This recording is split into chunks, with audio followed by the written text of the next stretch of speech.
What's up, guys? Joe Hopkins here with 5 reasons you should not use AutoTune, right? 5 reasons to not use it. Now, this has a companion video, 5 reasons you should use AutoTune, but this is 5 reasons you should not use AutoTune. If at the end of the video here, I'm going to put a link to the other video, 5 reasons you should use AutoTune, in case you want to see what those reasons are, in my opinion. It's just my opinion. But this is 5 reasons you should totally not use AutoTune. Throw it in the garbage. Never use it again. Or at least don't use it. All right, 5 reasons not to use it. Maybe you should use it, but these are reasons not to. So here we go. Number 1, it can keep you from getting better, right? You use AutoTune on your vocals. If you start relying on it too much, I don't know, man. Are you really going to keep getting better at singing? It kind of takes away some of the incentive. You're supposed to get better because you want to get better so that you can sound better. And if you could sound better without actually getting better, maybe you won't get better. You should be practicing. You should become a better singer, right? And I'm not saying everybody can be, you know, a great singer. Obviously not, but you can get better than you are right now. So don't rely on it too much. Try to get better at singing, because that's really a good thing to do, right? Especially if you're going to have to do this live. I mean, if you have to do it live, then you have to do it live. I know they got live AutoTune, but a lot of us can't afford that kind of thing, right? It's a lot cheaper on the computer, I think, than it is to, yeah, but anyway. All right, number 2. And it can inhibit creativity. Now, in my other video, I said that it can help creativity, and it can, if used one way. But if used a different way, it can inhibit creativity, because once again, if you rely on it too much, it can get in the way of you actually being creative, because you're aiming for that perfection, you're striving for that perfection, and a lot of the best things, the best ideas, and the most creative stuff we do that turns out really great comes from our mistakes. We make a mistake and realize that, man, that actually sounds pretty good. That's moving in a good direction. Our mistakes, when we're open to them, can lead us to do better things, right? It can lead us to try harder or to move in a different direction. And that's the thing. If there's something you really can't sing, maybe you shouldn't be going in that direction. Maybe you should try something else. And you can find a lot of really creative things to do over on that other thing, taking it in a different direction. Whereas with AutoTune, you might just keep doing the thing you were on, right? It can inhibit creativity, if that makes sense. Sometimes I talk in circles, hey, but anyway. 3, it takes longer over time. I mean, it feels like it's quicker to do AutoTune on this song than it is to practice it and practice it and practice it and practice it until you do it right, right?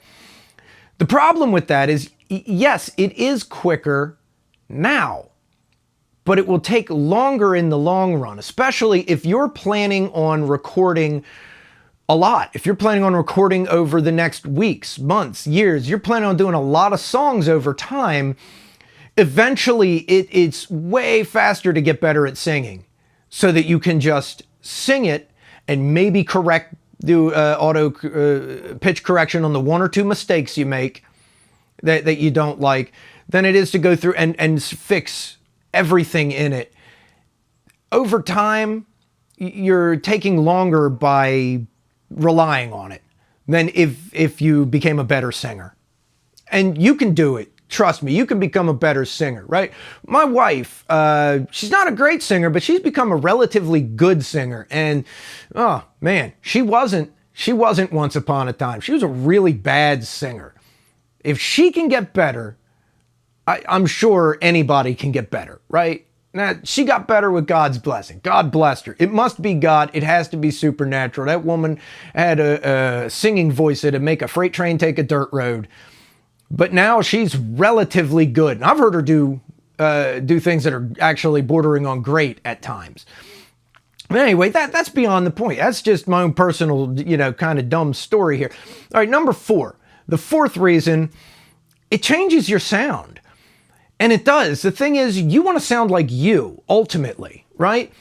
And even mild pitch correction can affect the way you sound. It can change it a bit, especially if you use it heavily. It changes the way you sound. Don't you want to sound like you? I want to sound like me, right?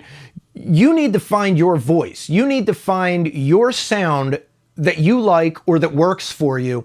And it's hard to do if you're constantly using pitch correction. If you auto-tune it all the time, how are you supposed to know how you sound, right? It changes it. It affects it.